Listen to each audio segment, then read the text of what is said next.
Hola! Welcome to Spanish in Scene, tu escuela de español. I am so glad you're here with me today. Let's look at our roadmap. First, we'll do a quick introduction. Then we'll dive into forming regular verbs. Check out the only 3 irregular verbs, explore a concept called life before, and finally, discuss the real secret to your success, consistency. Section 1. Introduction. So, talking about the past in Spanish can sometimes feel a bit overwhelming, right? There are a few different ways to do it. But today, we're going to completely demystify one of the absolute best past tenses, el pretérito imperfecto. Don't stress, take a deep breath and just follow along with me. Think of the imperfect as the background music of a movie. It doesn't tell you about the sudden dramatic main events. Instead, it sets the scene. We use it to describe what things were like, past habits, or ongoing actions that didn't have a definitive end. Basically, whenever you want to say, I used to, or things were, this is your go-to tense.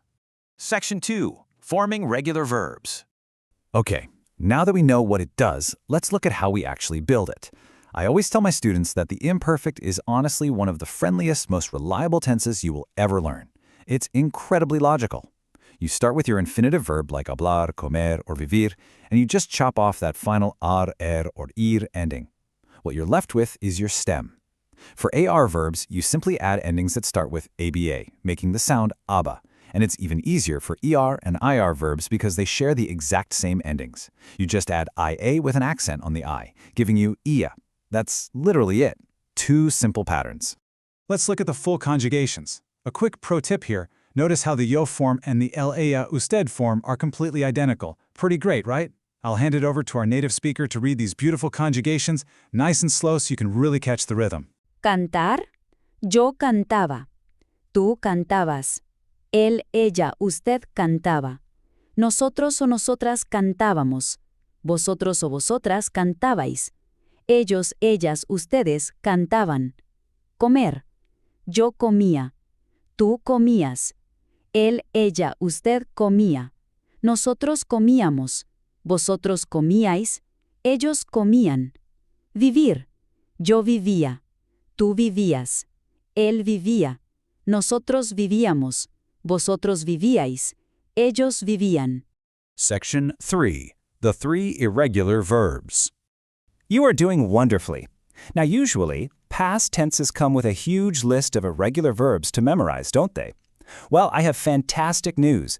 There are literally only 3 irregular verbs in the entire pretérito imperfecto. Just 3 exceptions to memorize. Ser, meaning to be, ir, meaning to go, and vir, meaning to see. Pay close attention to how these sound. Ser. Yo era. Tú eras. Él, ella, usted era. Nosotros éramos. Vosotros erais. Ellos, ellas, ustedes eran. Ir. Yo iba. Tú ibas. Él iba. Nosotros íbamos. Vosotros ibais. Ellos iban. Ver. Yo veía. Tú veías. Él veía. Nosotros veíamos. Vosotros veíais. Ellos veían. Section 4. Life before. Now that we have our building blocks, our regular patterns, and those 3 tiny exceptions, it's time to actually use them. Grammar is really only helpful if it lets us share stories and connect with others. So, let's explore a very nostalgic theme, la vida de antes, or life before. I want you to ponder this for a second.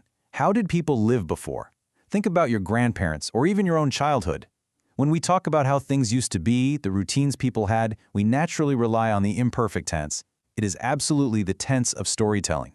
Picture those nostalgic scenes from the past. A quiet, traditional kitchen where everything is made from scratch. A grandfather taking a long evening walk down a country road. A time before everyone had a smartphone in their hand.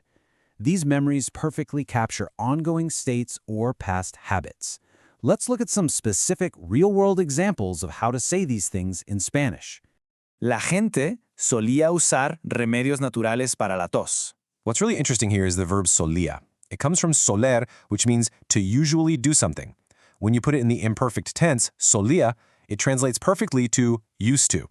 Since it's an ER verb, it takes that ia ending. La gente solía, people used to.